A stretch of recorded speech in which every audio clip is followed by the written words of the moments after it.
Hey everyone. Hello, sir. So in the last class we have discussed till Treaty of Vienna, right? Treaty of Vienna किस किस के बीच में हुई थी? Treaty of Vienna चार collision partner के बीच में हुई थी. That is your Prussia, Austria, Britain and Russia, right? Now ये जो Treaty of Vienna हुआ था, ये Treaty of Vienna का मेन मकसद क्या था? मेन मोटिव क्या था?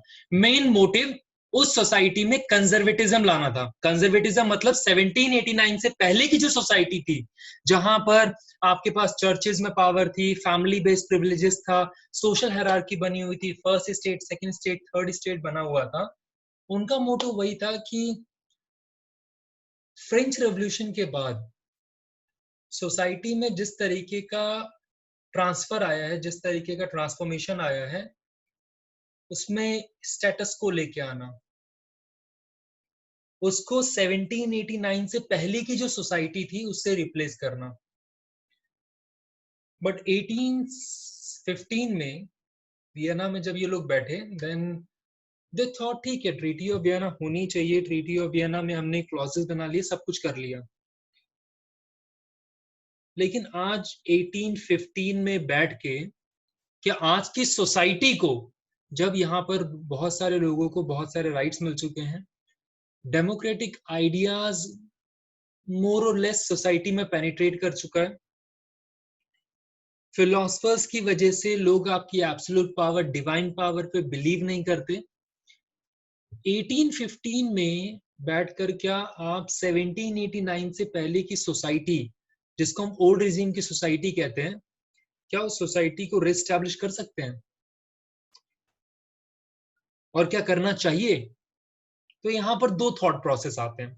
पहला थॉट ये कहता है कि हाँ, हमें उसी तरीके की सोसाइटी फॉर्म करनी चाहिए जिस तरीके की 1789 से पहले थी. That is you have a old regime. Old regime जहां पे चर्च के पास पावर होती है, चर्च अपना खुद का टैक्स लगा सकता है, चर्च के पास एक्सेसिव प्रिविलेजेस है, सोशल हायरार्की. आप पूरी सोसाइटी को first state, second state, third state में फिर से डिवाइड कर दो. एंड फैमिली बेस्ड प्रिविलेजेस, एक फ्यूडलिज्म होगा, फैमिली बेस्ड प्रिविलेजेस होंगे. तो वो सारी चीजें जो 1789 से पहले थी, हमें वैसे ही सोसाइटी डेवलप करनी चाहिए. क्यों? बिकॉज ट्रीटी ऑफ वियना या बैटल ऑफ वाटरलू हमने क्यों फाइट किया था? कंजर्वेटिज्म लाने के लिए. और कंजर्वेटिज्म का रियल मॉडल क्या था? भाई 1789 से पहले की सोसाइटी. तो यहाँ पर बहुत सारे लोग इस फेवर में थे कि हमें 1789 से पहले की सोसाइटी फॉर्म करनी चाहिए. लेकिन यहाँ पर कुछ लोग ऐसे भी थे जिन्होंने बोला कि नहीं, 1815 में बैठ के हम 1789 की सोसाइटी फॉर्म नहीं कर सकते. क्यों नहीं कर सकते? ठीक है, नेपोलियन कितना भी बुरा क्यों ना हो, राइट? नेपोलियन को आप कितना भी क्रिटिसाइज करो, बट आपको यह मानना पड़ेगा कि नेपोलियन ने आपको एक मॉडर्न आर्मी दी है. उसने ऐसे ऐसे वेपन्स क्रिएट करवाए हैं अपनी आर्मी के लिए जो आपके पास नहीं है. उसने एक डिसिप्लिन आर्मी दी है, मिलिशिया नहीं दिया. उसने आपको एक मर्सनरीज की आर्मी नहीं दी, उसने आपको एक मॉडर्न डायनेमिक आर्मी दी है. उसके अलावा उसने एक एफिशिएंट ब्यूरोक्रेसी दी है बेस्ड ऑन मेरिट. अभी तक होता क्या था, फ्यूडल सोसाइटी में किंग और किंग के रिलेटिव, उनके रिलेटिव नॉबल्स में होते थे, जहां पर डेस्पोटिज्म की वजह से मेरिट का बेसिस कम था.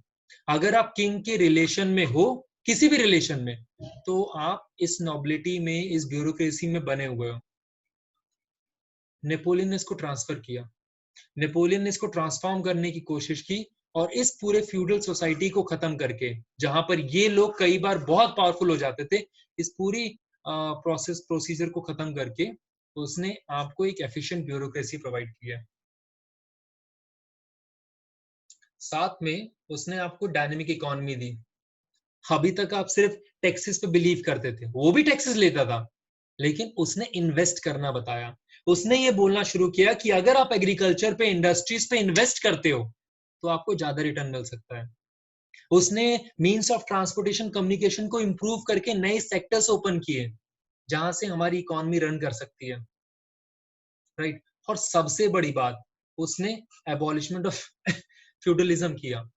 मतलब फ्यूडलिज्म अबॉलिश हो जाने की वजह से इनकी जो पावर, इन वेसल्स की जो पावर है, वो पावर कम हो जाएगी। अगर इन वेसल्स की पावर कम हो जाएगी तो एक्चुअल में रूल कौन करेगा? किंग। फ्यूडल सोसाइटी में कौन रूल करता था? ये जो नोबिलिटी क्लास है, राइट। लेकिन अगर ये फ्यूडलिज्म खत्म हो गया तो अल्टीमेटली रूल कौन करेगा? किंग। सो यहां पर मैक्सिमम लोगों ने बोला कि हम इस तरीके की सोसाइटी इस टाइम पे क्रिएट नहीं कर सकते। हमें कैसी सोसाइटी क्रिएट करनी चाहिए? जहां पर किंग के पास पावर हो, और नेपोलियन ने आपको ये जो जो चीजें प्रोवाइड की हैं, इससे कहीं ना कहीं मोनार्की की पावर स्ट्रेंथन होती है। ठीक है, तो यहां पर लोगों ने क्या बोला कि हमें एक ऐसी सोसाइटी फॉर्म करनी है जहां पर किंग की पावर को आप स्ट्रॉन्ग कर सको। बट सवाल ये उठता है कि 1815 में जब आप कंजर्वेटिज्म लाना चाह रहे हो, 1815 में जब आप उसी तरीके की सोसाइटी फॉर्म करना चाह रहे हो जैसे आपकी कंट्री में थी, विद फ्यू ट्रांसफॉर्मेशन, बट 1789 से 1815 तक यहाँ पर लोगों ने ज्यादा नहीं बट थोड़े बहुत डेमोक्रेटिक आइडियाज को टेस्ट कर लिया है। लोगों ने 10 साल 15 साल जितने भी हैं, इन डेमोक्रेटिक आइडियाज को एंजॉय किया है। अब होगा क्या? अगर आप 1815 में अचानक से आके उनको बोलते हो कि नहीं, कल से आपके पास ये डेमोक्रेटिक आइडियाज नहीं होंगे, ये डेमोक्रेटिक राइट्स नहीं होंगे, तो लोग क्या करेंगे? लोग प्रोटेस्ट करना शुरू करते हैं। और अगर लोग प्रोटेस्ट करते हैं तो यहाँ पर जो किंग है, जिसके पास अभी अभी पावर आई है, जो अभी अभी मोस्ट प्रिविलेज क्लास में आ चुका है, वो क्या करेगा? वो इस प्रोटेस्ट को रिप्रेस करने की कोशिश करेगा विद इट फुल कैपेसिटी। और यहाँ पर कुछ ऐसा ही हो रहा था। लोग प्रोटेस्ट कर रहे थे, किंग उन्हें रिप्रेस कर रहा है। लोग प्रोटेस्ट कर रहे हैं, किंग उन्हें रिप्रेस कर रहा है। लोग प्रोटेस्ट कर रहे हैं, किंग उन्हें रिप्रेस कर रहा है। जब ये रिप्रेशन बहुत ज्यादा इंक्रीज हो गया तो जो कॉमन सिटीजन्स थे, जो इस फाइट में अभी तक आगे थे, उन्होंने लिबरल्स को बोला, हाँ, ये बताओ, ये डेमोक्रेटिक आइडियाज का idea of equality, liberty, fraternity किसने दिया है? लिबरल्स ने ना। लिबरल्स को बुलाओ, राइट। अब इन डेमोक्रेटिक आइडियाज की लड़ाई कौन करेगा? Liberals, right. सो अब लिबरल्स को ये रिस्पॉन्सिबिलिटी दी गई कि आपको किंग के साथ इस प्रोटेस्ट को आगे बढ़ाना है। Now liberals being an intellectual group खुद रेवोल्यूशन क्रिएट नहीं कर सकता, राइट। और जिस तरीके से किंग लिबरल्स के ऊपर, प्रोटेस्टेंट के ऊपर जितने भी लोग हैं उनको रिप्रेस कर रहा है, इनके लिए भी चैलेंजेस कम नहीं है। सो ये क्या करते हैं? They start forming secret societies. अभी सीक्रेट सोसाइटीज क्या होती है? अगर आपने कभी 90s की मूवीज देखी हो, अमिताभ बच्चन की 90s की मूवीज देखी हो, 90s की मूवीज में नॉर्मली ये होता था कि जब भी कोई नया कमिश्नर आता था, राइट, सो वो जितने भी उस एरिया में गुंडे होते थे, जितने भी क्रिमिनल्स होते थे, उनको रिप्रेस करना शुरू करता था। सो सारे गुंडे भागते हुए अपने बॉस के पास जाते हैं, बॉस को बोलते हैं, बॉस बॉस, ये जो नया कमिश्नर आया ना, ये बहुत रिप्रेशन कर रहा है। आप एक काम करो, कुछ दिनों के लिए अंडरग्राउंड हो जाओ, जब तक मामला शांत नहीं होता। सो ये जो अंडरग्राउंड एक्टिविटीज होती हैं, सीक्रेट सोसाइटीज भी कुछ इसी तरीके से काम करती हैं। सीक्रेट सोसाइटीज का मतलब दे वर्क अंडरग्राउंड और मोर सीक्रेटली, ये ओपनली बाहर नहीं आते। नाउ इन सीक्रेट सोसाइटीज का दो मेन पर्पस था।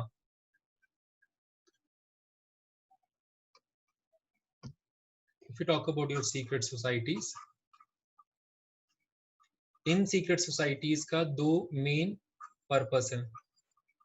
The first purpose is to train revolutionary. First purpose is to train revolutionary. क्या लिबरल रेवोल्यूशन ला सकते हैं? नहीं। उन्हें कुछ ऐसे लोग चाहिए जिनको अपनी जान गंवाने का डर ना हो। उन्हें कुछ ऐसे लोग चाहिए जो रेवोल्यूशन क्रिएट कर सकें, राइट। इसीलिए फर्स्ट पर्पस क्या था इस सीक्रेट सोसाइटी का? फर्स्ट एम, फर्स्ट गोल क्या था? कि हमें रेवोल्यूशनरीज को ट्रेन करना है। रेवोल्यूशनरीज वो लोग जो एक्चुअल में रेवोल्यूशन लेके आएंगे। The second is purpose is, कोई भी रेवोल्यूशन तब तक सक्सेसफुल नहीं हो सकता जब तक कॉमन सिटीजन उसमें पार्टिसिपेट ना करें या कॉमन सिटीजन उसको सपोर्ट ना करें। इसीलिए इनका सेकंड पर्पस ये था कि लोगों को एजुकेट करना, लोगों को अवेयर करना about the idea of liberty, कि ये जो रेवोल्यूशनरीज फाइट कर रहे हैं, हो सकता है आने वाले टाइम में इनको ट्रेटर्स बोला जाए, हो सकता है आने वाले टाइम में इनको टेररिस्ट बोला जाए, जो गवर्नमेंट की मीडियाज हैं उनके थ्रू। सो यहाँ पर लोगों को ये बताना जरूरी है कि ये लोग जो रेवोल्यूशन कर रहे हैं, कि टेररिस्ट नहीं है, ये देशद्रोह नहीं है, कि कौन है, ये वो लोग हैं जो अपने लिए फाइट नहीं कर रहे, ये वो लोग हैं जो आपके लिए फाइट कर रहे हैं, आपके राइट्स के लिए फाइट कर रहे हैं, जो नई जनरेशन आएगी उसके पास वो सारे राइट्स पास ऑन हो, उसके लिए फाइट कर रहे हैं। सो आपको अल्टीमेटली इन्हें सपोर्ट करना चाहिए। यहाँ पर हम एक ऐसे ही रेवोल्यूशनरी के बारे में बात करेंगे जिसने पूरे वर्ल्ड के रेवोल्यूशनरीज को इंस्पायर किया। The name of the revolutionary is Giuseppe मजीनी।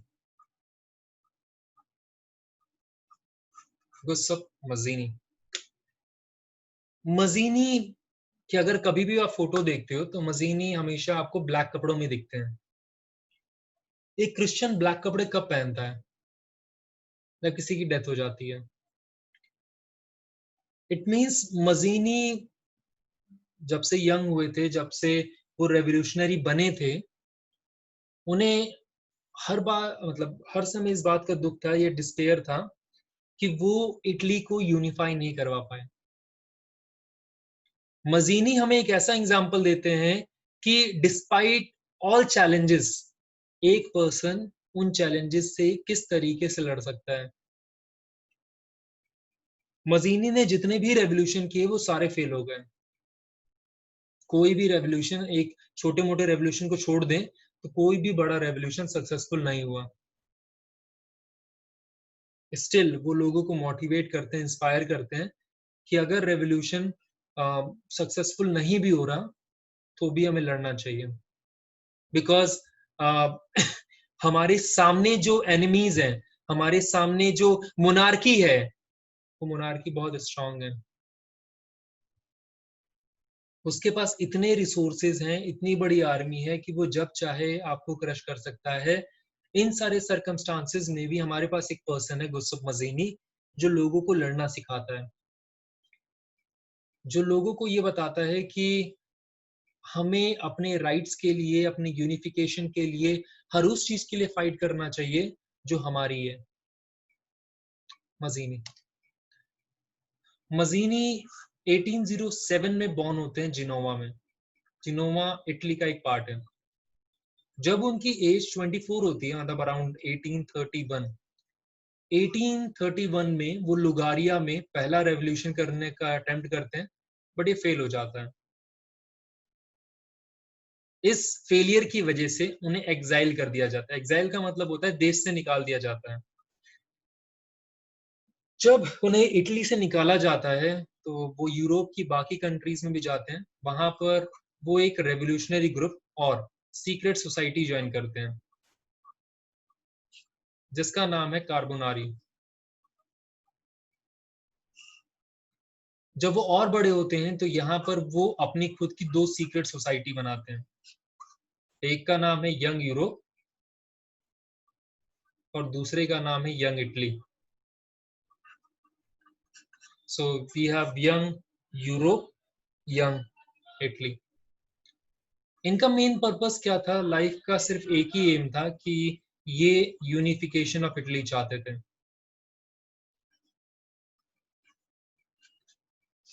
उनका मानना ये था कि अगर आप इटली की ज्योग्राफिकल लोकेशन देखो तो इटली पर से एक यूनाइटेड कंट्री है, बट बहुत सारी कंट्रीज उसके ऊपर रूल कर रही हैं। हमें कुछ भी करके इस कंट्री को यूनिफाई करना होगा, और इस यूनिफिकेशन के लिए उन्होंने बहुत अटेम्प्ट किए। एंड उनके इसी इंस्पिरेशन से डर के, उन्हें उनके इसी मोटिवेशन से डर के, जिस तरीके से वो लोगों को इंस्पायर करते थे फाइट करने के लिए, मैटरनिक ने एक बार उनके बारे में कहा था, और ये एनटीएससी में क्वेश्चन भी आया है, राइट। मैटरनिक ने एक बार उन्हें बोला कि मजीनी मजीनी is the most dangerous enemy of our social order.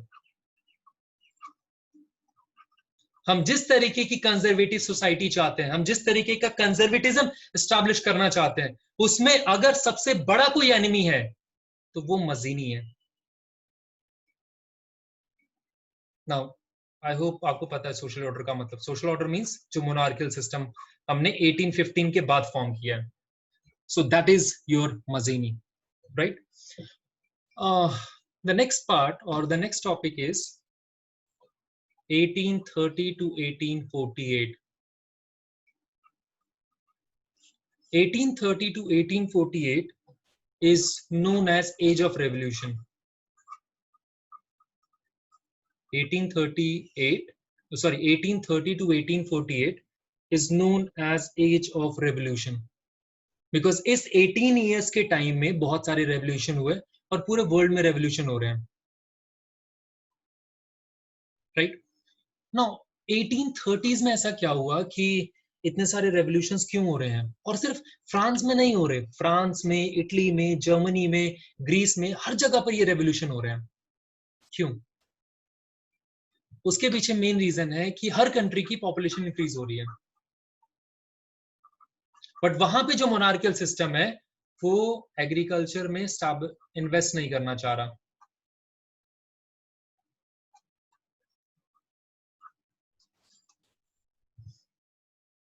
Right?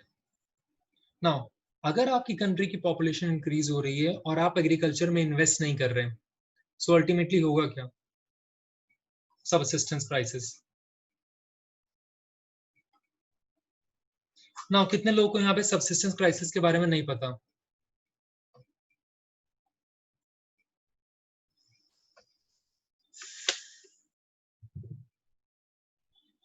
Arjun. अच्छा, कितने लोग हैं जिनको सबसिस्टेंस क्राइसिस के बारे में पता है?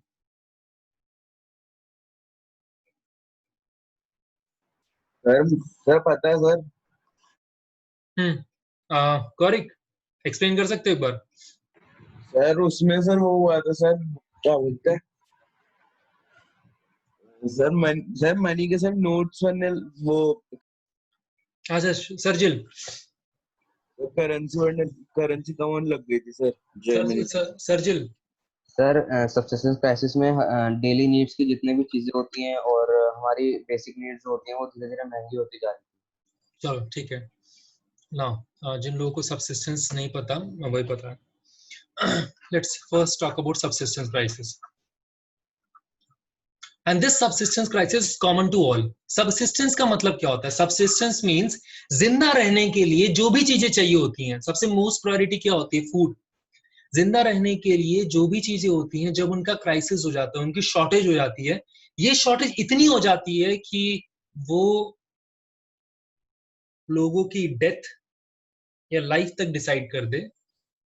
That is called subsistence crisis. Now subsistence crisis होता क्यों है?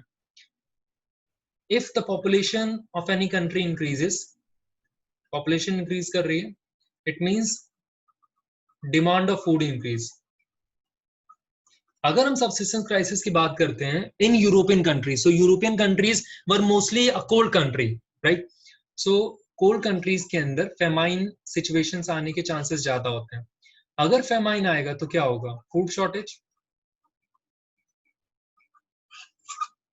अगर फेमाइन आता है तो सबसे पहला काम क्या होगा? Food shortage. अगर फूड शॉर्टेज होती है, so it led to inflation. उससे बहुत महंगाई होगी. अगर इन्फ्लेशन होता है तो क्या रिच फूड अफोर्ड कर सकते हैं? Yes, rich can afford food. But what about poor? क्या पुअर फूड को अफोर्ड कर सकते हैं? नहीं कर सकते. अब यहाँ पे दो सर्कमस्टांसेस होंगे. पहला, मर सकते हैं. यहाँ पर बहुत सारे ऐसे लोग होंगे जो बोलेंगे कि अल्लाह ने चोज दिए तो दाना भी देगा. मतलब भगवान ने अगर लाइफ दी है तो उसने खाने पीने का इंतजाम किया होगा हमारा. सो ऐसे बहुत सारे लोग जो कुछ नहीं करेंगे, वो इंतजार करेंगे कि कहीं से खाना मिल जाए, गवर्नमेंट कुछ कर ले, which ultimately led to weak bodies. अगर वीक बॉडीज है तो आपका इम्यून सिस्टम वीक हो जाता है और डिसीजेस होने के चांसेस बहुत ज्यादा होते हैं, which ultimately led to death. The second is, मान लो कोई एक ऐसा पर्सन है जिसके पास खाने को नहीं है, उसने 2-3 दिन से कुछ नहीं खाया। वो देखता है कि सामने एक पर्सन है, उसके पास 2 बर्गर पड़े हुए हैं, वो खाना चाहता है बट उसके पास कोई रिसोर्स नहीं है, तो क्या करेगा? जिंदा तो रहना है, तो उसके आसपास जो भी पत्थर या जो भी कोई वेपन मिलेगा वो उस पर्सन को मार देगा। किसके लिए? फूड के लिए। सो यहाँ पर फूड राइट्स भी शुरू हो जाते हैं, जिसका इम्पैक्ट क्या होगा? Again death, subsistence crisis. Now 1830 में सबसिस्टेंस क्राइसिस जैसे नहीं, बट इस जैसे कुछ सिचुएशंस क्रिएट हो रही थी सबसिस्टेंस क्राइसिस जैसी। नाउ हुआ क्या कि if you talk about France में फेमाइन आया। फेमाइन आने की वजह से there was a shortage of food की शॉर्टेज हो जाती है। नाउ जब ये फूड की शॉर्टेज होती है, so there was a shortage of food, right? कब से शुरू होता है ये? अराउंड 1928 से। 1928-29 में देयर वाज अ फेमाइन की वजह से there is a shortage of food. लेकिन अभी भी कोई प्रोटेस्ट नहीं हो रहा। लोग थोड़े बहुत प्रोटेस्ट कर रहे हैं, बट एक बहुत बड़ा प्रोटेस्ट जो रेवोल्यूशन क्रिएट कर दे, वैसा कुछ नहीं हो रहा, राइट? सर 1928 है 1828? 1828, ठीक है। 1815 में किंग कौन बनते हैं? लुइस 18। लुइस 18 की डेथ हो जाती है 1824 में। इसके बाद जो पर्सन आते हैं उनका नाम है चार्ल्स एक्स। आपको नाम याद नहीं करना इन दोनों का, राइट? सो 1815 में किंग कौन है? लुइस 18। 1824 में लुइस 18 की डेथ हो जाती है और यहां पर नए किंग कौन बने हैं? Charles x. 1830 में चार्ल्स एक्स एक गलती करते हैं। वो गलती ये करते हैं कि चार्ल्स एक्स उसी तरीके की सोसाइटी फॉर्म करना चाहते हैं, उस तरीके के इन्वायरमेंट में रहना चाहते हैं जहां पर उनके पास एब्सोल्यूट पावर हो। जिस तरीके से लुइस 16 के पास पावर थी, वो भी उसी तरीके की पावर चाहते हैं। वो नहीं चाहते कि मोनार्की के बारे में, पैलेस के बारे में, किंग के बारे में, क्वीन के बारे में या उस हाइनेस के बारे में कुछ भी चीजें लिखी जाएं। इसीलिए उन्होंने सेंसरशिप लगाने की कोशिश की। और एक बात जो वर्ल्ड नोन है कि फ्रांस के लोगों को अपने राइट्स बहुत पसंद है।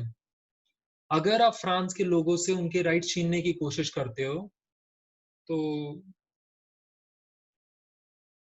उसको रोक पाना बहुत मुश्किल होता है। चार्ल्स एक्स ने यही गलती की। चार्ल्स एक्स ने सेंसरशिप लगाने की कोशिश की, राइट? इस सेंसरशिप के अगेंस्ट में पेरिस में सिर्फ जर्नलिस्ट ने प्रोटेस्ट करना शुरू किया। जितने भी जर्नलिस्ट थे, जितने भी न्यूज़पेपर वाले थे, जितने भी राइटर्स थे, सिर्फ उन्होंने प्रोटेस्ट करना शुरू किया। एंड धीरे धीरे धीरे धीरे जो लोग फूड शॉर्टेज से भी परेशान थे, उन्होंने भी इसको ज्वाइन कर लिया। एंड लेटर ऑन जुलाई 1830 में इतना बड़ा रेवोल्यूशन होता है कि चार्ल्स एक्स को मार दिया जाता है। The Charles X was guillotine. Charles X. And this revolution is known as July revolution. इस रेवोल्यूशन को क्या कहते हैं? इस रेवोल्यूशन को कहते हैं जुलाई रेवोल्यूशन। जुलाई रेवोल्यूशन को देखकर मैटरनिक फिर एक स्टेटमेंट बोलते हैं। मैटरनिक बोलते हैं कि when France sneezes,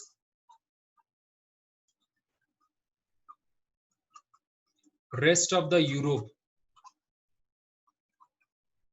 catches cold. कि अगर फ्रांस में रेवोल्यूशन के सिम्टम्स भी दिखने शुरू होते हैं तो पूरे के पूरे यूरोप में रेवोल्यूशन हो जाता है। मतलब France always create a catastrophic effect. अगर फ्रांस में रेवोल्यूशन हुआ तो उसका इंपैक्ट आपको बहुत बाकी कंट्रीज में भी देखने को मिलता है। And Metternich was right. Let's talk about the independence of, this is the second case study, that is independence of Belgium. Belgium अपना इंडिपेंडेंस 4 अक्टूबर 1830 से मनाता है, और उसका इंडिपेंडेंस डे कब आता है? 4 अक्टूबर 4 अक्टूबर 1830। इसीलिए इसको हम एक और नाम से जानते हैं, that was called October revolution. अब ये अक्टूबर रेवोल्यूशन कैसे हुआ, क्या इसका बैकग्राउंड है, उसको डिस्कस करते हैं। जुलाई रेवोल्यूशन होने के बाद, कहां पे? फ्रांस में। जुलाई रेवोल्यूशन होने के बाद जितने भी रेवोल्यूशनरीज थे वो एक साथ में आए एंड दे स्टार्ट डिस्कसिंग कि क्योंकि हमने मोनार्कल सिस्टम को हटा दिया है, क्योंकि हमने मोनार्क को, जो चार्ल्स एक्स हैं, उनको हटा दिया है, तो आगे किस तरीके का सिस्टम फॉर्म करना चाहिए? क्या हम रिपब्लिक फॉर्म कर सकते हैं या हमें कॉन्स्टिट्यूशनल मोनार्की फॉर्म करनी चाहिए? जहां पर मैक्सिमम लोग चाहते थे कि हम रिपब्लिक फॉर्म करें, हम इलेक्शन करवाएं, मोनार्क को चूज करें, एंड देन हम इलेक्शन कराएं, प्रेसिडेंट को चूज करें, एंड देन उस तरीके के पॉलिटिकल सिस्टम को रन करें। बट यहाँ पर एक बहुत छोटा सा सेगमेंट था विच बिलीव कि हमें रिपब्लिक फॉर्म नहीं करनी चाहिए, हमें कॉन्स्टिट्यूशनल मोनार्की फॉर्म करनी चाहिए। हमें आज एक मोनार्क की सबसे ज्यादा रिक्वायरमेंट है। अब मोनार्क की रिक्वायरमेंट क्यों है? बिकॉज अगर आपकी कंट्री के अंदर मोनार्क होता है तो दूसरी कंट्री में अगर कंजर्वेटिज्म है तो वो आपके ऊपर अटैक नहीं करते, बिकॉज कहीं ना कहीं मोनार्कल सिस्टम वहां पर भी है। सो मोनार्की में दोनों मोनार्क फैमिली में एक रिलेशन होता है, इसलिए वो उसके ऊपर अटैक नहीं करते, फर्स्ट। दूसरा, हमारा जिस तरीके का पॉलिटिकल सिस्टम है 1804 से लेकर टिल 1830, वो कहीं ना कहीं मोनार्की को स्ट्रांग करता है। अगर आप इतने छोटे स्पैन ऑफ टाइम में, जब पूरी कंट्री में फूड शॉर्टेज है, लोगों के पास खाने को नहीं है, आप पूरा पॉलिटिकल सिस्टम चेंज कर देते हो, तो अगर रिपब्लिक फेल हो गया, अगर रिपब्लिक का आइडिया फेल हो जाएगा, तो इन फ्यूचर आप मोनार्की को खत्म नहीं कर सकते। So we have a constitutional monarchy. Even though बहुत कम लोग इस आइडिया को सपोर्ट कर रहे थे, लेकिन अल्टीमेटली इस आइडिया को चूज किया जाता है, और यहाँ पर एक मोनार्क बनाए जाते हैं, that was called Louis Philippe. Louis Philippe को मोनार्क क्यों बनाया गया था? क्या इनका नाम ये लुइस फैमिली से आते हैं? नहीं, ये लुइस 16 के बहुत दूर के कजन है। लुइस फिले को मोनार्क बनाने के पीछे रीजन ये था कि इनके फादर ने 1789 में जो रेवोल्यूशन हुआ था, 1789 के रेवोल्यूशन में इनके फादर ने रेवोल्यूशनरीज को सपोर्ट किया था, उन्होंने मोनार्क को सपोर्ट नहीं किया। क्योंकि इनके फादर ने रेवोल्यूशन में रेवोल्यूशनरीज का सपोर्ट किया था, तो बच्चे को उसका फायदा मिलना चाहिए। इसी बेसिस को, इसी नेशनलिज्म की फीलिंग को डेवलप करने के लिए लुइस फिले को मोनार्क बना दिया जाता है। So 1830, in this July Revolution, Louis Philippe become the monarch of France. Now, Louis Philippe को क्यों बनाया गया? Because of nationalism, nationalism की फीलिंग की वजह से। Now, लुइस फिले को लगने लगा कि उन्हें मोनार्क बनाया गया था, उन्हें मोनार्क इसलिए बनाया गया क्योंकि नेशनलिज्म की फीलिंग है। उन्हें मोनार्क इसलिए बनाया गया था क्योंकि उनके फादर ने रेवोल्यूशनरीज को सपोर्ट किया, तो ये उनकी भी ड्यूटी है कि उस नेशनलिज्म की फीलिंग को मेंटेन करके रखें। Right now,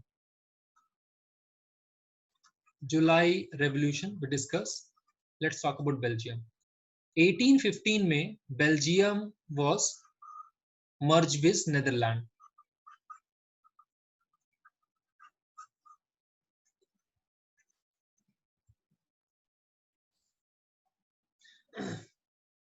Just a minute.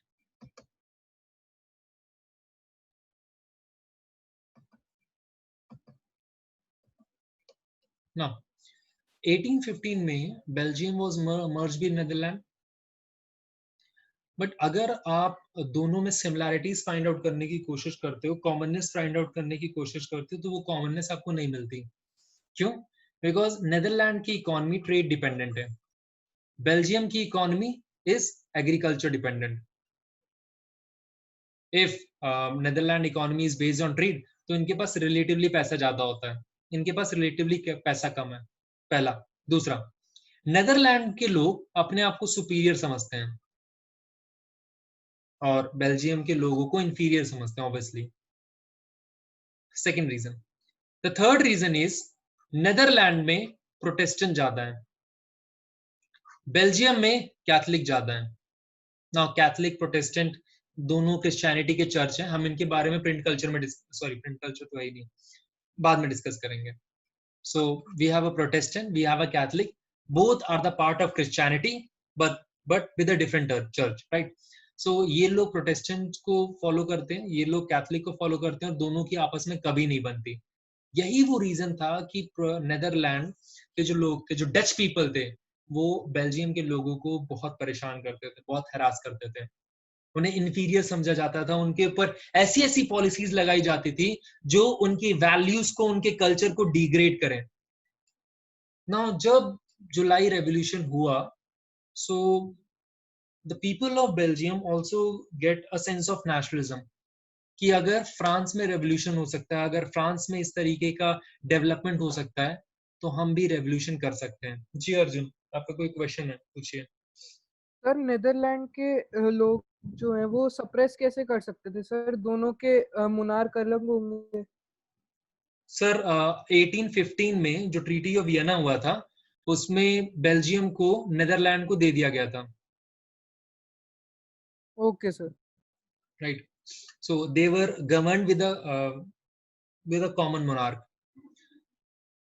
Agriculture. Now let's talk about Belgium. So this is our Belgium. Belgium के बगल में कौन सी कंट्री है? फ्रांस। यहाँ पर कौन सी कंट्री है? जर्मनी, जो उस टाइम पे प्रूशिया थी। उसके ऊपर कौन सी कंट्री है? नेदरलैंड। एंड नीचे लग्जमबर्ग, वो छोड़ दो। सो फ्रांस।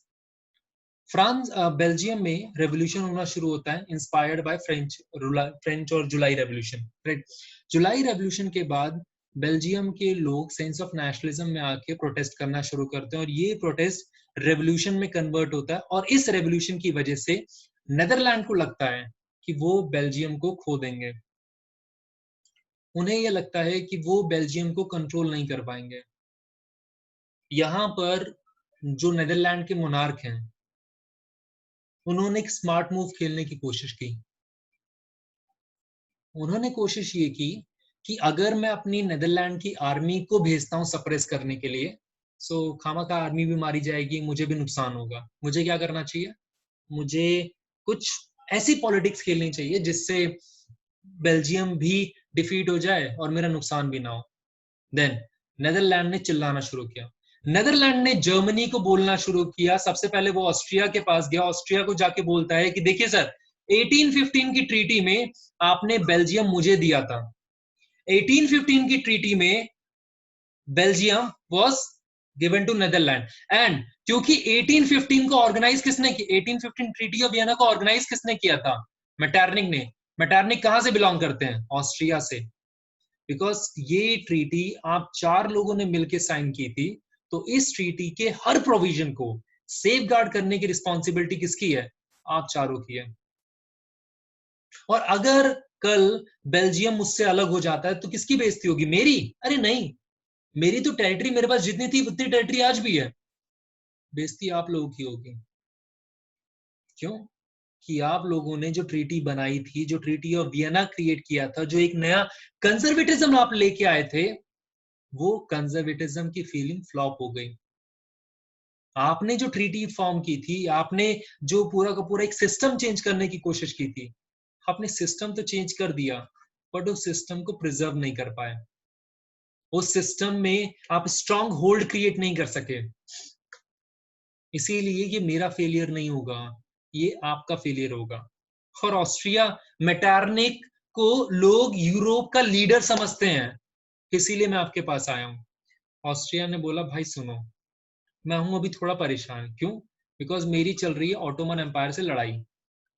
सो अभी मैं कोई हेल्प नहीं कर सकता, मैं अपना वेस्टर्न फ्रंट नहीं खोलना चाहता, मैं ऑटोमन एम्पायर के साथ बिजी हूँ, सॉरी। नाउ नेदरलैंड को लगा ठीक है, ऑस्ट्रिया किसके पास गया? रशिया के पास गया। रशिया को बोला सर, ये आपकी रिस्पॉन्सिबिलिटी है कि ट्रीटी ऑफ वियना जो कि आप लोगों ने मिलकर साइन की थी, उसको आप प्रिजर्व करो। मैं ऑस्ट्रिया के पास गया था, बट ऑस्ट्रिया में पता है आपको, अब वो दम रहा नहीं। जो पहले मैटरनिक होते थे, मैटरनिक के पास सारी पावर होती थी, एंड मैटरनिक वाज समथिंग जिसको लोग रिस्पेक्ट करते थे। अब ये जो मैटरनिक है वो वाले मैटरनिक नहीं रहे। एंड रशिया के अंदर वो पोटेंशियल है, रशिया के अंदर वो कैपेबिलिटी है उसके साइज की वजह से कि वो पूरे यूरोप पे रूल कर सकता है। Right now delighted by these word, Russia ने बेल्जियम को धमकाना शुरू किया कि अगर आपने रेवोल्यूशन को नहीं रोका और आपने अपने आप को नीदरलैंड से अलग करने की कोशिश की या इस रेवोल्यूशन को और इंक्रीज करने की कोशिश की, तो मैं आपके ऊपर अटैक कर दूंगा। बट रशिया ने अपनी आर्मी नहीं भेजी, वो सिर्फ दूर से ही डरा धमका रहा है बेल्जियम को। ठीक है, जर्मनी, जर्मनी को लगा कि, या जो उस टाइम पे प्रूशिया थी, प्रूशिया को लगा कि उसकी तो कोई बात ही नहीं सुन रहा, उसकी तो कोई वैल्यू नहीं है, और बेल्जियम एक बहुत छोटी सी कंट्री है, उसको हराने में कितना टाइम लगेगा। इसीलिए जर्मनी ने अपनी सारी आर्मी उसके फ्रंट पे लाके खड़ी कर दी। राइट नाउ जैसे ही बेल्जियम को इस सर्कमस्टांस के बारे में पता चलता है कि रशिया प्रेशराइज कर रहा है, जर्मनी ने अपनी आर्मी बेल्जियम के बॉर्डर पे लाके खड़ा कर दिया है, उसने चिल्लाना शुरू किया, भैया बचाओ, भैया बचाओ, भैया बचाओ। अब यहाँ पर बेल्जियम का भाई कौन है? France. So we have Russia, we have Netherland, and यहाँ पर Brussels, and we have Germany, because Austria का पार्ट खत्म है। अरे इसमें सारे रेवोल्यूशन है क्या जो हमने 9th पढ़े थे इस चैप्टर में? सर सारे रेवोल्यूशन नहीं है, राइट, बट उस एरिया में जितने भी प्रोमिनेंट रेवोल्यूशन हुए हैं वो हैं। अगर आप एनसीईआरटी में पढ़ते हो, एनसीईआरटी ने इस बेल्जियम के पूरे रेवोल्यूशन को सिर्फ 2 लाइनों में खत्म किया है।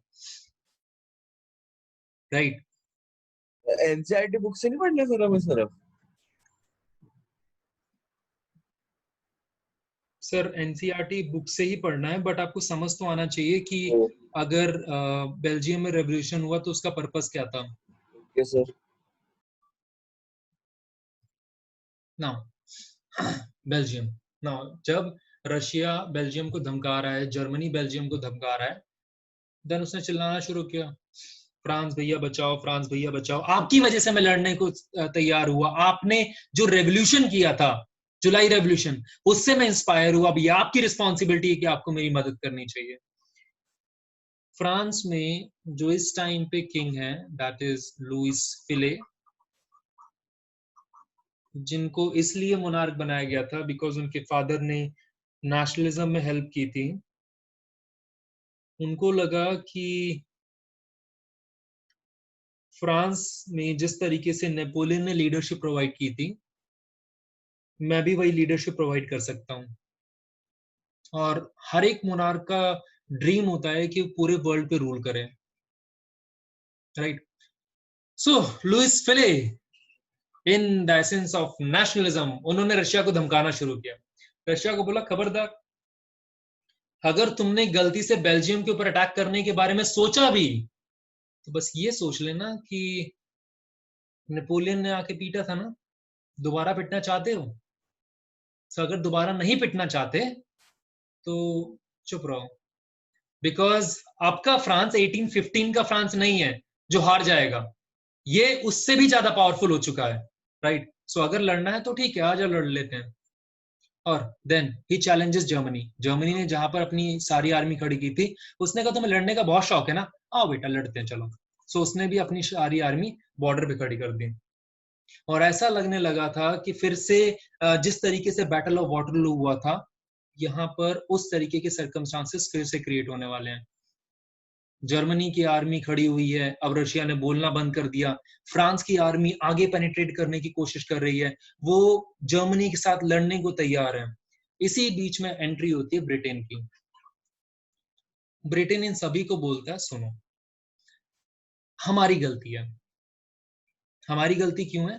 बिकॉज 1815 में जो हमने ट्रीटी साइन की थी, उसमें हमने बेल्जियम को गलती से नीदरलैंड के साथ मर्ज कर दिया गया था, बिकॉज दोनों का इकोनॉमिक मॉडल अलग है, पॉलिटिकल सिस्टम अलग है, रिलीजियस सिस्टम अलग है। ये हमारी गलती है, और क्योंकि ये हमारी गलती है हमें एक्सेप्ट करना चाहिए। इसीलिए 4 अक्टूबर 1830 को बेल्जियम को इंडिपेंडेंट डिक्लेयर कर दिया जाता है। Now Belgium become a independent country. अब नेदरलैंड को लगा कि हो गई उसकी बेइज्जती, खामखा वो सोच के बैठा था कि रशिया जर्मनी मिलके बेल्जियम को हरा देंगे, फिर बेल्जियम मेरी टेरिटरी बच जाएगा। बट जब फ्रांस ने इस पूरे के पूरे मॉडल को चेंज कर दिया तो नेदरलैंड को लगा कि बेइज्जती का बदला लेना है। बेइज्जती का बदला कैसे ले? अटैक करके। उसने क्या किया? उसने अटैक कर दिया। इससे पहले कि वो अटैक करता, फ्रांस ने अपनी आधी आर्मी को ब्रसेल्स में लाके बिठा दिया। जब तक उसकी आर्मी ब्रसेल्स तक पहुंचती तब तक ये आर्मी तैयार थी। उन्होंने पीटते पीटते पीटते पीटते पीटते उन्हें नेदरलैंड तक छोड़ के आए। राइट, इसीलिए आप देखते हो कि ब्रसेल्स के अंदर 80% फ्रेंच है,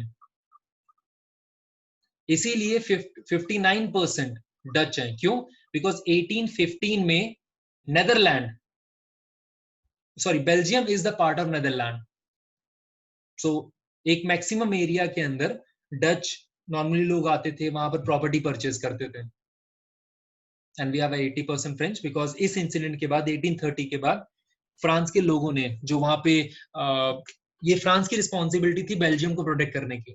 सो फ्रांस ने अपने ट्रूप्स को कहां पे रखा था? ब्रसेल्स में, ताकि हम पूरे एरिया को कवर कर सकें। ठीक है, so this is the independence of Belgium.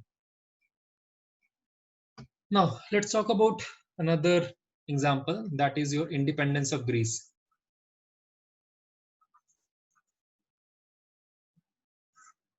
Independence of Greece, यहां पर हम रिलीजन के बारे में पढ़ेंगे कि कैसे रिलीजन एक सेंस ऑफ नेशनलिज्म क्रिएट करता है। Before 15th century, Greece was an independent empire. 15th century से पहले ग्रीस एक इंडिपेंडेंट एम्पायर था। 15th century के बाद उसके ऊपर ऑटोमन एम्पायर ने रूल करना शुरू कर दिया। Ottoman empire which is ruled by a Muslim emperor.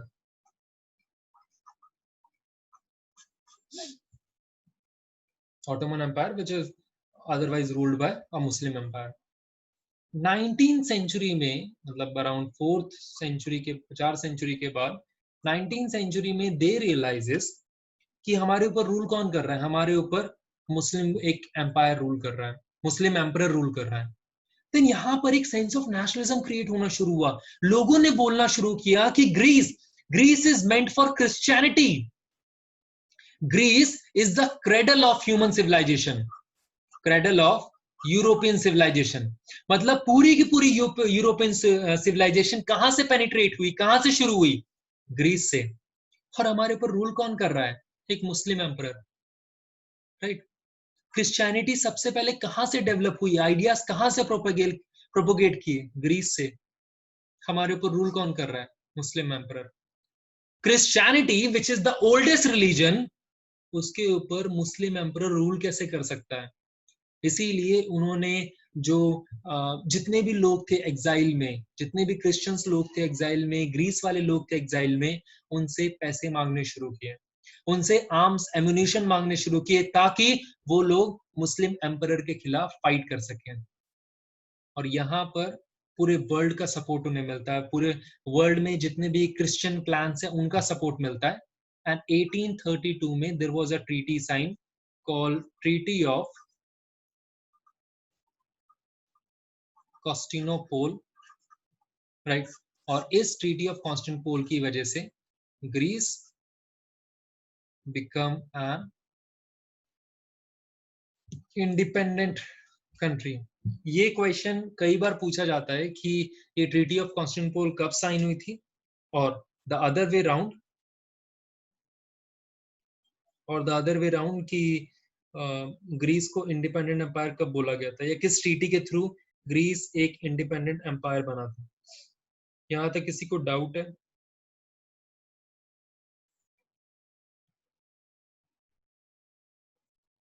No sir. ठीक है, now let's talk about the next part.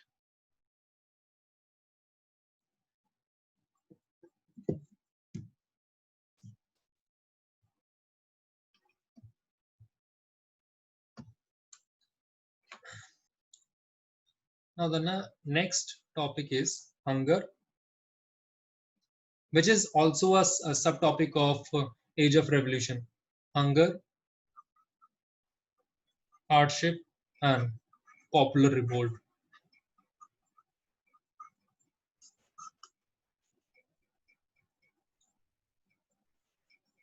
Hardik. Hunger, hardship, and popular revolt. Hunger. What is the main reason of hunger? Population increase कर रही है. Population increase हो रही है, इनकी demand increase हो रही है, बट आपने एग्रीकल्चर प्रोडक्टिविटी को इंक्रीज करने के लिए कुछ भी नहीं किया. Because agriculture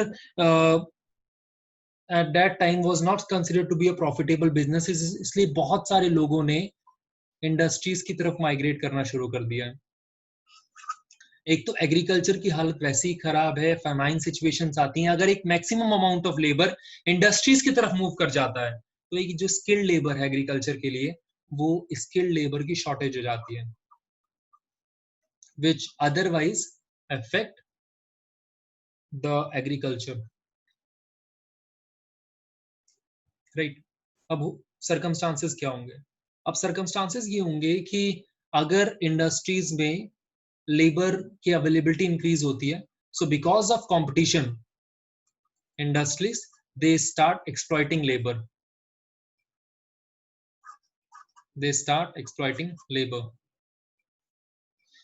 message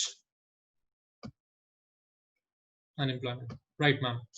So exploitation of labor means कि आप उन्हें लो वेजेस पे काम करवाते हो, लॉन्ग वर्किंग आवर्स आप काम करवाते हो और सर्विसेज प्रोवाइड नहीं करते हैं, right?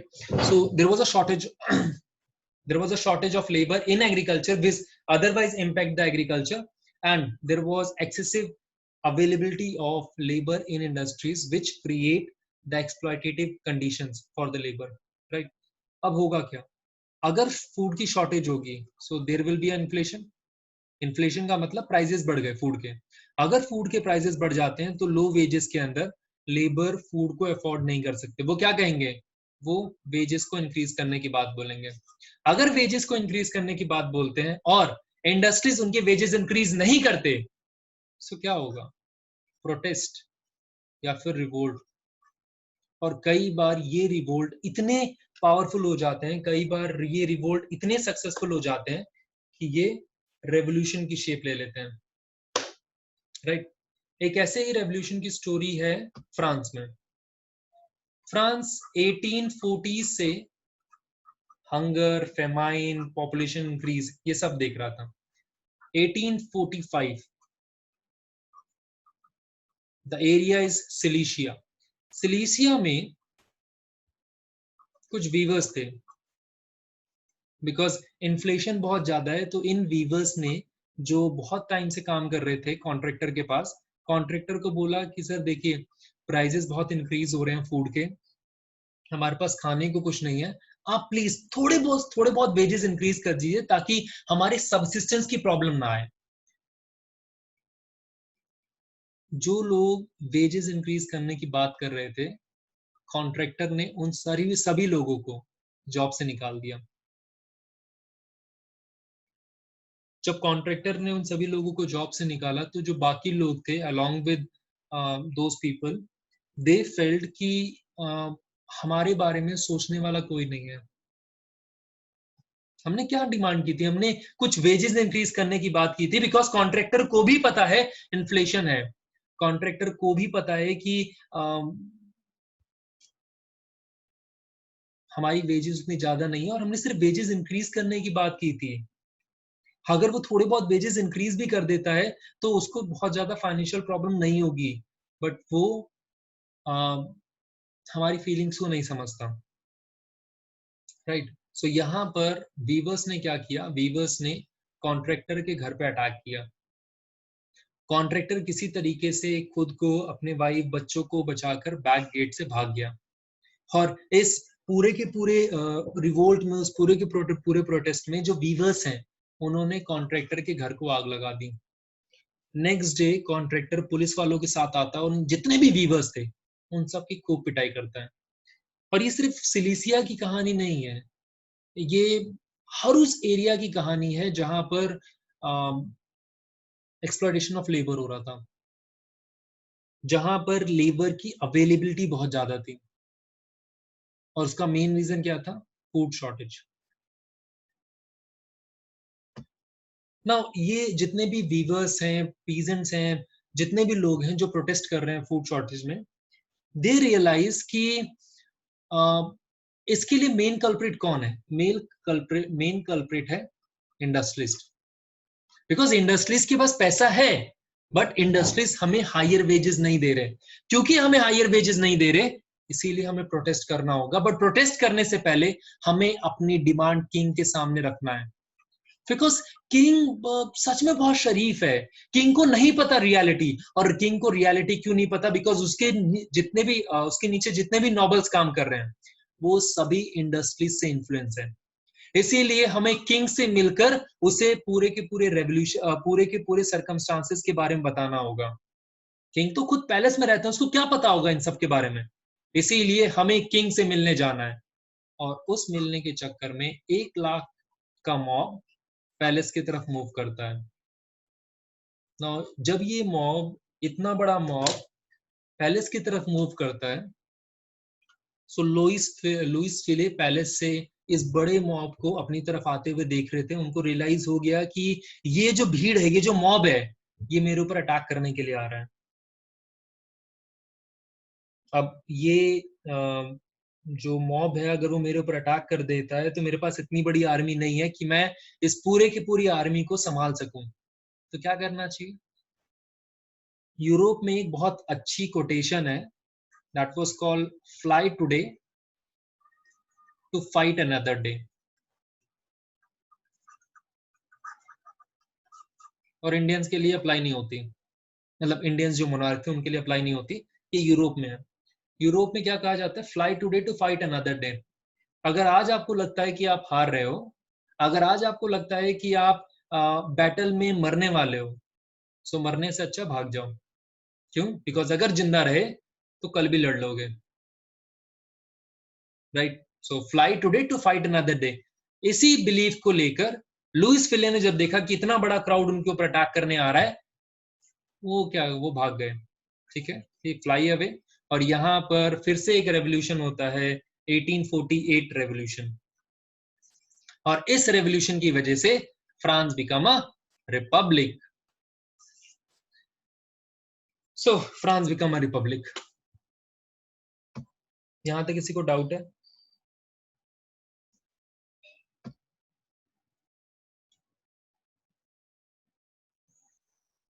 यहां तक किसी को कोई डाउट है? No sir. ठीक है नो ना। Sir.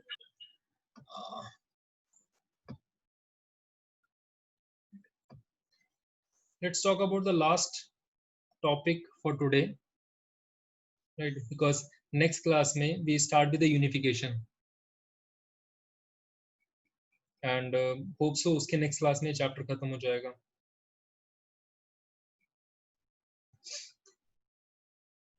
The next topic is revolution of liberals. The next topic is revolution of liberals. कई बार ऐसा होता था, मतलब मुझे नहीं पता आपके साथ होता है कि नहीं होता। Let us assume this is a classroom.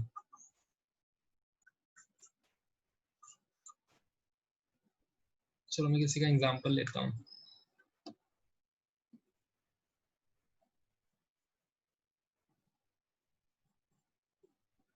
हार्दिक, हार्दिक,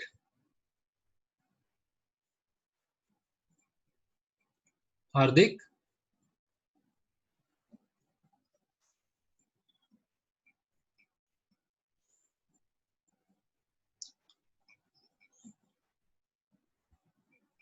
सम्यक,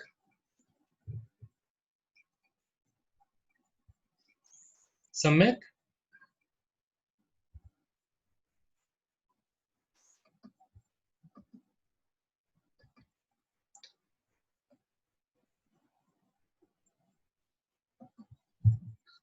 सम्यक।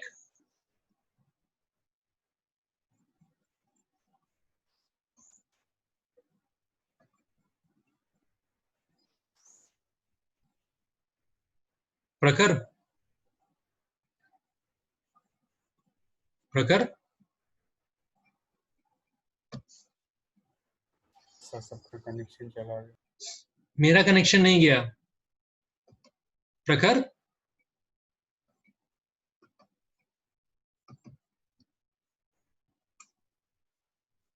सर प्रशांत का एग्जांपल ले लो। Yes sir. हाँ सर आपको। प्रखर। Yes sir. चलो ठीक है। Now let's take an example. मान लो मैं एक छोटा सा एग्जांपल लेता हूँ। मान लो किसी सब्जेक्ट में आपके क्लास में टॉपर्स भी होते होंगे कुछ। Yes sir. अच्छा किसी एक टॉपर का नाम बताना तो। प्रखर। हाइपोथेटिकली बता सकते हो। सर आदित्य। चलो आदित्य आपका फ्रेंड है। हाँ सर। पक्का वाला फ्रेंड है। इतना भी नहीं। इतना भी नहीं। चलो ठीक है बातचीत होती है ना। Yes sir. चलो लेट अस सपोज मान लो प्रखर किसी सब्जेक्ट में आपके मार्क्स बहुत कम आते हैं मान लेते हैं राइट। और उसी सब्जेक्ट में वो जो बच्चा है वो टॉप करता है। प्रखर। Yes sir. मान लो किसी भी एक सब्जेक्ट में आपके मार्क्स रिलेटिवली बहुत कम आते हैं ठीक है। और उसी सब्जेक्ट में वो बच्चा टॉप करता है ठीक है सर। राइट। तो आप क्या करते हो देन यू रियलाइज कि यार अगर मुझे अच्छे मार्क्स लाने हैं तो मुझे कुछ ना कुछ तो करना पड़ेगा राइट। सो आप क्या करते हो आप इस पर्सन के पास जाते हो और इससे बोलते हो कि भाई ये तूने ये कैसे पढ़ा कुछ बता सकता है। ऐसा कभी किया है। नहीं सर। नहीं किया। बच्चे ऐसा करते हैं नहीं करते। करते हैं सर सर। करते होंगे। करते हैं ना। बच्चे ऐसा क्यों करते हैं कि जो भी टिप्स टॉपर्स लेने के लिए। लिसन लिसन जो भी टॉपर्स होता है टॉपर्स के पास जाकर उनसे पूछना कि आपने कैसे पढ़ाई की आप दिन में पढ़ते हो रात को पढ़ते हो टाइम टेबल क्या है ट्यूशन कहाँ लेते हो वगैरह वगैरह। हाँ सर यही सब पूछते हैं। पूछते हैं। Yes sir. ना पूछने का मेन पर्पस क्या होता है। सर सर ताकि हमारे भी अच्छे मार्क्स आ जाए। आपका भी अच्छे मार्क्स आ रहे हैं। इट सिंपली मीन्स कि आपको लगता है कि उसने जो स्ट्रैटेजीज अपनाई हैं अगर उन्हीं स्ट्रैटेजीज को उन्हीं प्लान उन्हीं प्रोसीजर्स को आप भी अपनाते हो तो आपके भी उतने मार्क्स आ जाएंगे जितने उसके आ रहे हैं राइट। Yes sir. चलो now so the next is revolution of liberals.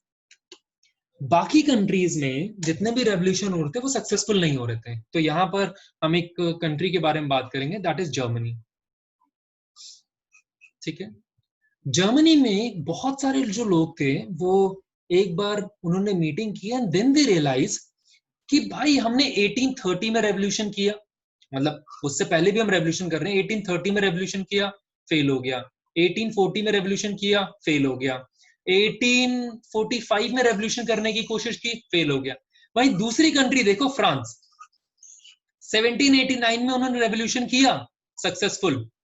Then 1792 में रेवोल्यूशन किया सक्सेसफुल। 1804 सक्सेसफुल। 1815 और में चेंज हुआ। 1830 में रेवोल्यूशन हुआ सक्सेसफुल। 1848 में रेवोल्यूशन हुआ सक्सेसफुल। मतलब ये जितने भी रेवोल्यूशन कर रहे हैं 1789 से लेके 1848 तक वो सारे रेवोल्यूशन सक्सेसफुल हो रहे हैं। बट हम जितने भी रेवोल्यूशन करते हैं वो सारे रेवोल्यूशन फेल हो जाते हैं। ऐसा क्यों। अगर हमें अपने रेवोल्यूशन को सक्सेसफुल करना है तो हमें क्या करना चाहिए। अगेन वही कॉपी कैट वाला। अगर हमें अपने रेवोल्यूशन को सक्सेसफुल करना है तो फ्रांस में जिस तरीके से रेवोल्यूशन हुआ था उसी रेवोल्यूशन को अगर हम कॉपी कर लेते हैं तो हमारा भी रेवोल्यूशन सक्सेसफुल हो सकता है। अच्छा, अब फ्रांस में रेवोल्यूशन कैसे हुआ था 1789 में? फ्रांस में रेवोल्यूशन स्टेट जनरल की मीटिंग बुलाई गई थी, राइट। सो स्टेट जनरल की मीटिंग बुलाई गई, स्टेट जनरल की मीटिंग में थर्ड स्टेट के लोगों ने बॉयकॉट किया। बॉयकॉट करने के बाद उन्होंने अपना कॉन्स्टिट्यूशन बनाया, कॉन्स्टिट्यूशन बनाने के बाद मोनार्क को भेजा एंड मोनार्क ने उसको साइन कर दिया। Now this is the procedure, हम भी यही करेंगे, राइट। इसीलिए जर्मनी में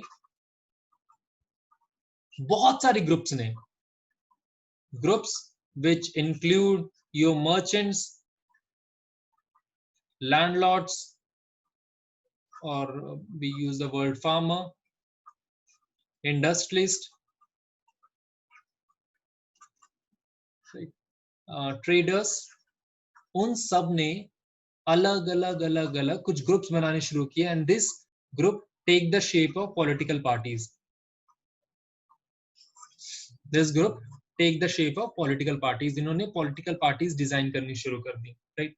पॉलिटिकल पार्टीज का काम क्या होता है? इलेक्शन फाइट करना। इट मींस यहाँ पे इलेक्शन होने चाहिए। सो इन पॉलिटिकल पार्टीज ने इलेक्शन कंडक्ट करवाया। इलेक्शन में वोटिंग राइट किसके पास थे? सिर्फ मेन के पास। नाउ यहाँ पर अगर आप वुमेन्स की बात करते हो, जितने भी रेवोल्यूशन हुए हैं 1789 से 1848 में, वुमेन का कंट्रीब्यूशन भी था उसमें, बट वुमेन को टिल 1848 वोटिंग राइट्स नहीं मिले, राइट। इनफैक्ट 1914 तक वुमेन्स के पास वोटिंग राइट नहीं थे, राइट। तो वुमेन्स ने भी प्रोटेस्ट करना शुरू किया कि हर रेवोल्यूशन में हम पार्टिसिपेट करते हैं, हर रेवोल्यूशन में जितना मेन कंट्रीब्यूट करते हैं उतना वुमेन भी कंट्रीब्यूट करते हैं, बट फायदा किसको मिलता है? फायदा सिर्फ मेन को मिलता है। इसीलिए यहाँ पर वुमेन ने भी बहुत सारी पॉलिटिकल पार्टीज बनानी शुरू की। उन्होंने भी जर्नलिज्म के थ्रू, उन्होंने भी न्यूज़पेपर के थ्रू अपने आइडियाज को प्रोपेल करना शुरू किया, एक फेमिनिज्म मूवमेंट को लाना शुरू किया, right. And which compel these people to give observer status.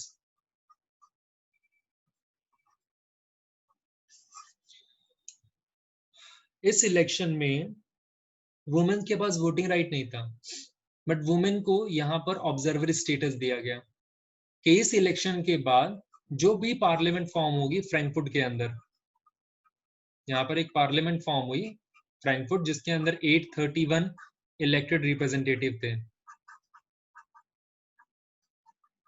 So we have a 831 elected representative. ये 831 elected representative किस तरीके से कॉन्स्टिट्यूशन बनाते हैं, किस तरीके से कॉन्स्टिट्यूशन बनाया जाता है, किस तरीके से लॉ बनाया जाता है, आप ऑब्जर्व करोगे।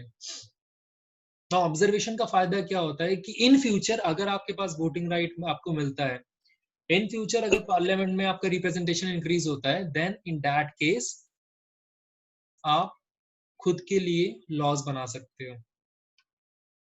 और ये लॉज तभी बना सकते हो जब आज आप सीखो, और सीखने के लिए आपको ऑब्जर्व करना होगा। इसीलिए वुमेन्स को यहाँ पर ऑब्जर्वर स्टेटस दिया गया। ये 831 elected representative Saint Paul church, जो कि फ्रैंकफर्ट के अंदर, वहां पर बैठकर कॉन्स्टिट्यूशन बनाते हैं। कॉन्स्टिट्यूशन बनाने के बाद क्या हुआ था? कॉन्स्टिट्यूशन बनाने के बाद उन्होंने मोनार्क को भेजा था। तो यहाँ पर कॉन्स्टिट्यूशन बनाने के बाद इसको, उस कॉन्स्टिट्यूशन को मोनार्क के पास भेजा जाता है। मोनार्क कौन है अभी? Frederick William fourth. So Frederick William fourth के पास कॉन्स्टिट्यूशन भेजा जाता है कि सर हमने ये कॉन्स्टिट्यूशन बनाया। कॉन्स्टिट्यूशन क्यों बनाया? आपकी पावर को कम करने के लिए, आप इसको साइन कर दो। क्या कोई भी मोनार्की चाहेगा कि उसकी पावर को कम किया जाए? No sir. नहीं, क्योंकि कोई भी मोनार्क ये नहीं चाहेगा कि उसकी पावर को कम किया जाए। इसीलिए मोनार्क ने क्या किया? मोनार्क ने यहाँ पर बहुत सारे जंकर्स को बुलाया। जंकर्स कौन होते हैं? लैंडलॉर्ड। और लैंडलॉर्ड से अच्छा वर्ड है नॉबिलिटी का, जो लोग होते हैं, बट आपको लैंडलॉर्ड ही लिखना है, राइट। नाउ जंकर्स को बुलाया गया, जो कि लैंडलॉर्ड्स होते हैं, जिनके पास खुद की आर्मी होती है। उनको बोला भाई एक बात बताओ, तुम्हारे होते हुए ये कॉन्स्टिट्यूशन बन कैसे गया? और ये फ्रैंकफर्ट पार्लियामेंट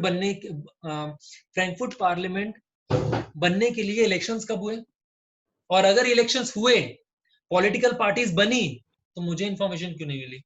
इससे पहले कि वो लोग मेरी पावर को चैलेंज करना शुरू कर दें, इससे पहले कि वो लोग कॉन्स्टिट्यूशन को डेवलप करना शुरू कर दें, वो कॉन्स्टिट्यूशन फोर्स करना शुरू कर दें, उनको क्रश करना जरूरी है। इसीलिए इन जंकर्स ने आर्मी भेजनी शुरू की और आर्मी ने रिप्रेस आपकी वॉइस ब्रेक हो रही है। आर्मी ने रिप्रेस करना शुरू किया। Arnab, yes sir. मेरी वॉइस ब्रेक कर रही है? नहीं सर। नाउ सो जंकर्स ने आर्मी भेजना सर शुरू थोड़ी किया। थोड़ी ब्रेक कर रही है बीच बीच में। अच्छा, कितने लोगों को लगता है मेरी वॉइस ब्रेक कर रही है? सर अभी मेरे मतलब बहुत कट कट के आ रही थी, अब सही आ रही है।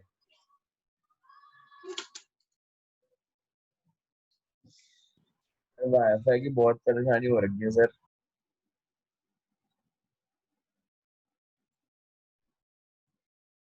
जंकर्स ने आर्मी भेजना शुरू किया and this army start repressing people. So कल तक जो लोग अपने आप को इस फ्रैंकफर्ट पार्लियामेंट से अटैच फील कर रहे थे, उन्होंने अपने आप को डिसएंगेज करना शुरू कर दिया। जैसे पहले लोग नॉर्मली बोलते थे, अरे फ्रैंकफर्ट के अंदर जितने भी लोग हैं ना, सब जानने वाले हैं मेरे, आराम से, अरे फ्रैंकफर्ट में मैंने ही तो वोट किया था, राइट।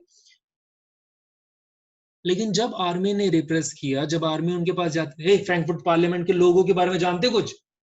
फ्रैंकफर्ट पार्लियामेंट, अरे सर आपको गलती हुई है, जर्मनी में तो मोनार्की है ना, ये पार्लियामेंट कहां से आएगी? आपसे गलती हुई है, यहाँ पर कोई पार्लियामेंट नहीं है, यहाँ पर तो मोनार्क है, फेडरिक विलियम फोर्थ रूल करते हैं हमें, आपसे गलती हुई है। कल तक जो लोग पार्लियामेंट को सपोर्ट करते थे, कल तक जो लोग पार्लियामेंट के फेवर में स्टैंड लेते थे, जब आर्मी ने रिप्रेस करना शुरू किया तो उन्होंने अपने आप को डिसएंगेज करना शुरू कर दिया पार्लियामेंट से, राइट। इन बिटवीन यहाँ पर फेडरिक विलियम फोर्थ एक इमोशनल स्पीच देते हैं।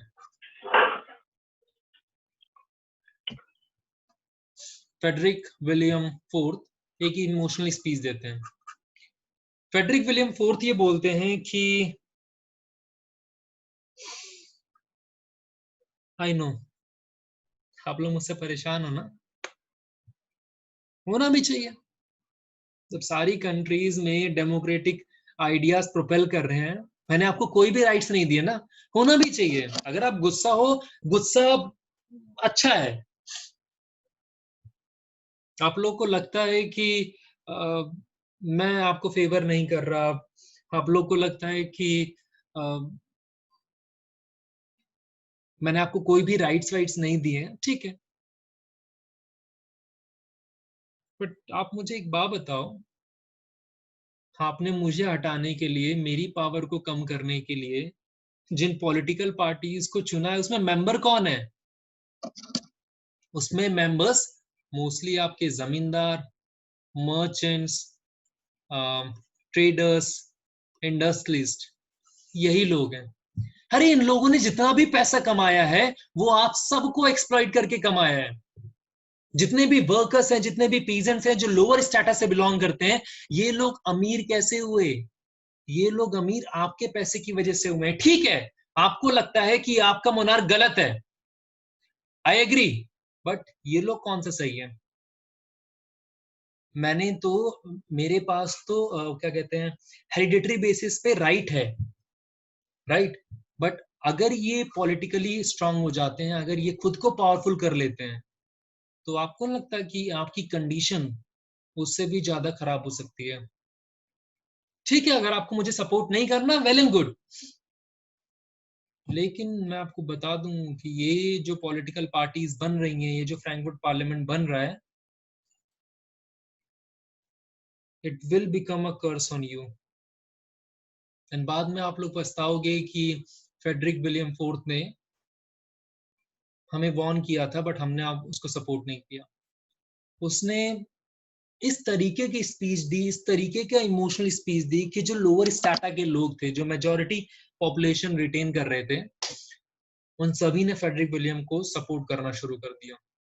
सो जो बचा हुआ पार्लियामेंट का थोड़ा बहुत भी सपोर्ट था, वो सपोर्ट भी खत्म हो जाता है. So this is the story of revolution of liberals.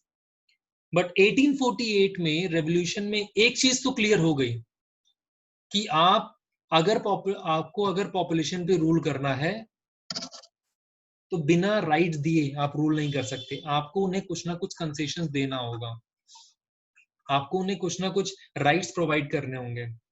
इसीलिए यूरोप की बहुत सारी कंट्रीज ने, either you talk about Germany, Poland, Italy, Austria Hungary, उन्होंने अपने एम्पायर में जितने भी लोग थे उनको बहुत सारे राइट्स देने शुरू किए. Right. So this is the story of Germany reason.